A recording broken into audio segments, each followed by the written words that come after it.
Amreli letter કાંડમાં હવે નવો વળાંક આવ્યો છે।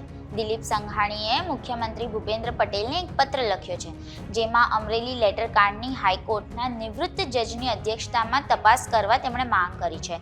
તેમણે કહ્યું છે કે આ બાબત અત્યંત ગંભીર કહી શકાય। અમરેલી પોલીસે પોતાની જાતે પોલીસના કોઈ ઉચ્ચ અધિકારી અથવા તો કોઈ રાજકીય પદાધિકારીના કહેવાથી આ કાર્યવાહી કરેલી હોઈ શકે તેવું તેમનું માનવું છે। ત્યારે આ સમગ્ર મામલે વાઇબ્સ ઓફ ઇન્ડિયાએ પૂર્વ સાંસદ નારાયણ કાછડિયા સાથે વાત કરી હતી, જેમાં તેમણે દિલીપ સંઘાણીએ જે સીએમને પત્ર લખ્યો છે તેને સમર્થન આપ્યું છે। દિલીપ સંઘાણીએ જે પત્ર લખ્યો છે તેમના વિશે તમે શું કહેશો?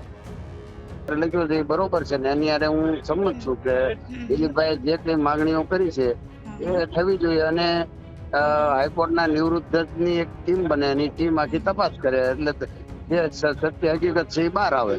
તો છે એવું કીધું છે કે પોલીસે અમને પ્રેશર કર્યું કે ભાઈ આટલા નેતાઓનું નામ આપી દે, એવું કીધું છે। એનું મારું પોતાનું નારાયણભાઈ કાછડિયા, દિલીપભાઈ સંઘાણી, અશ્વિનભાઈ સાવલિયા, હિરેનભાઈ હિરપરા, બાવકુભાઈ ઉંધાડ, મુકેશભાઈ સંઘાણી, આ બધાના નામો પોલીસ આગળથી આવ્યા છે અને પોલીસે એવું કીધું મનીષભાઈને કે ભાઈ આમાંના કોઈ છે। મનીષભાઈએ સ્પષ્ટ કીધું કે નહીં, આમાંનું કોઈ છે નહીં અને આમાં આ કોઈ લોકોએ મને કીધું પણ નથી અને આ લોકોએ કોઈની હારે મારે વાત પણ નથી। અને આજે પોલીસે જે રીતે કામગીરી કરી છે આ અમરેલી લેટર કાંડમાં, તો એના વિશે આપ શું કહેશો? પોલીસ પોતે શંકાના દાયરામાં છે, એ તો તપાસ છે। નિર્લભરાય સાહેબ આવ્યા હતા, અહીંયા તપાસ કરી ગયા છે અને એનો રિપોર્ટ આવશે જ, બરાબર છે।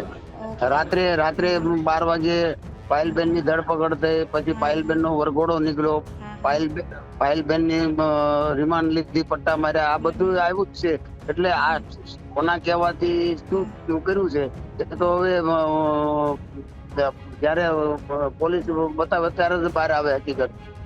પોલીસ ના કોઈ ઉપલી અધિકારીએ એમને સૂચના આપી કે કોઈ રાજનેતાએ એમને કોઈ પદાધિકારીએ સૂચના આપી, કોના કહેવાથી આ થયું છે એ તો એ લોકો જ બતાવી શકે।